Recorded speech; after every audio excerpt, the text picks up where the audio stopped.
Our next guest is none other than the very talented and most delightful downtown real estate expert. Please welcome back Nicole Hazleton and her special guest, Scott Tucker. Welcome to the show. Thanks for coming, you. Scott. Yeah, Appreciate your time. Nicole, great to have you as always. Thank you for having me. We've talked about everything downtown, or at least we thought we did. Now they're still building stuff and there's new permits and the Manchester thing went through and all that. We'll have to get to that another day because today you brought Scott in the studio with you. I did. Tell us why. I brought him in because there's a lot of financial planners out there, but Scott focuses mostly with working with military communities. So there's a ton of military in San Diego. He's been in the military. He's just an excellent financial planner. So I wanted to kind of talk about a little bit of what military can do to be financially fit. Okay, financially fit. And thank you for your service, by the way, Scott. Appreciate that, of course. Absolutely, absolutely. Where did you serve?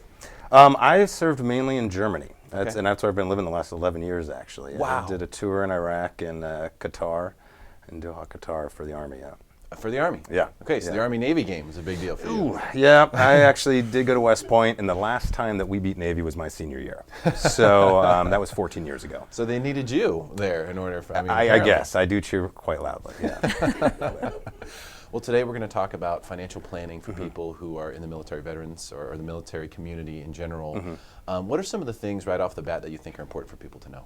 Well, I'm all about wellness overall and throughout your whole life. And so there's lots of aspects of what wellness means to live a good life, and I really want to bring that into the military community. So things like fitness, nutrition, of course, and I'm a big advocate of both those things, but a lot of people don't realize the long-term aspects of the financial planning in the military simply because they get so into their day-to-day jobs because there's so many sacrifices you have to make. And not only are they away from their families, they don't really have the time a lot of times to take care of themselves. Sure. So I want them to focus in on being a little bit selfish in their financial aspects of their lives so that when they get out of the military, they're all set and ready to go. It makes sense because you train and you train and you train to sacrifice yourself for everyone else.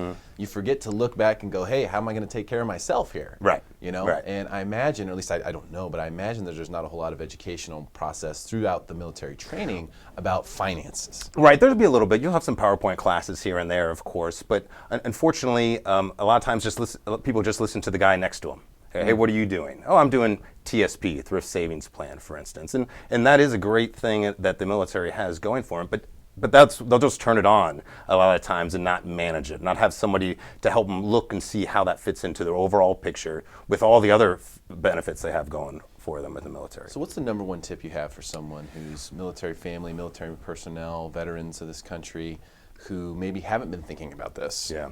Well, it's all about, are you going to be doing that career? A lot of people just get in, they're doing their 20 so they can get out and get that pension. And the pension has extreme value, and they know they're going to get that pension and think, it's going to be a nice thing to have going for me once I retire out of the military. Unfortunately, people really don't understand the true value of it and how to protect it for themselves and their family, and then the tax implications that a pension can have throughout their lifetime. So managing those few aspects of maximizing that benefit that you sacrificed 20 years for. Okay, so you got to maximize it. Yeah. So there's strategies for that. Oh, absolutely. And then beyond that too, because if you want to stay in San Diego, I mean, I don't know what the pensions are, and I'm sure they're different for everybody, but it's probably hard to live in San Diego and retire in San Diego off of a military pension, I would imagine. Right. I mean, a lot of people are getting a separate job afterwards and maximizing things like using the VA benefits as well, as I'm sure Nicole will talk about.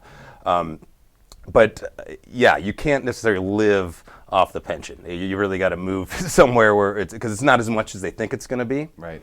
And then then again with the taxes, they don't realize how that's going to be impacting their bigger financial picture. So he mentioned it, Nicole, real estate. Real estate. How does that fit into this whole plan? Well, it's a long-term investment, and so VA can utilize their VA benefits while they're in the military. So right now it's a conducive market for buying and selling concurrently, and there's a lot of people that have already utilized their VA benefit. They've already purchased their home 100% financed, and they don't realize that if they have 25% equity, they can refinance that home into a conventional loan and then reutilize their benefit to purchase something else and turn that property into a rental property. So there are opportunities for the military to continuously use that 100% financing benefit, and they can even finance higher than the loan limit. The loan limit is increasing in 2016 to $580,750. But if someone wanted to spend $600,000, or if they were qualified for $600,000, they could essentially come in with 25% of that difference. So it would be $5,000. Yeah, it's an amazing loan program. I mean, 100% down, no mortgage insurance. It's looser standards than general loans are, so you can get in with exceptions and things like that. Right. But what about let's say I want to live downtown, which is where you're an expert. I want to live in downtown. Can I use my VA benefit to buy one of these high rises? Absolutely, you can. There are a lot of buildings that are VA approved. I mean, from East Village, there's Metrome and M2I, your favorite building. That is VA approved. Market to Island is what Market that means. to Island is what it stands for. Cityfront Terrace and Park Row in the Marina District, Little Italy, Palermo, and Portico. So there are options all over downtown in all of the different communities to purchase. There is a community at 889 Date, which is called Aloft. It's on Cortez Hill. There's 168 units there, and 25 of those units are currently listed for sale. It is a VA-approved community. So there is a lot of purchasing flexibility within that building. You can get into a one-bedroom or a studio for as low as $300,000. Two bedrooms start at $409,000. So there's a lot of opportunity for the military to purchase in downtown right now, 100% financed, and VA can loan around litigation. So if you're dealing with a building that's in litigation, as long as they have their VA approval, they can finance in that building. That's awesome. Yeah. I did not know that. Yeah. That's huge. Wow. It's pretty exciting. Litigation has been an issue, right, Yeah. for financing. I mean, with certain buildings, they get to a certain point, and then boom, litigation, and now it opens a whole can of worms. Yeah, it has. If that doesn't cause problems for VA financing, that's awesome. Absolutely. Okay, so we've got our plan together then. We need to start saving money. We need to look at owning real estate. And if we already own real estate, maybe we can parlay it. Prices are up a lot. So if somebody bought 2, 3, 4 years ago, they could potentially turn that home into a rental property, use the VA eligibility to buy again. It's huge. Yep. Great stuff, guys. Thanks. Really appreciate your time. Scott, thanks Absolutely. so much for coming Thank in. you, Derek. Great stuff. Nicole? Thank you, Derek. Thank you so much for your time. Always great. Stick around for more Smarter San Diego TV, where we guarantee to make you smarter than everyone else, commercial free.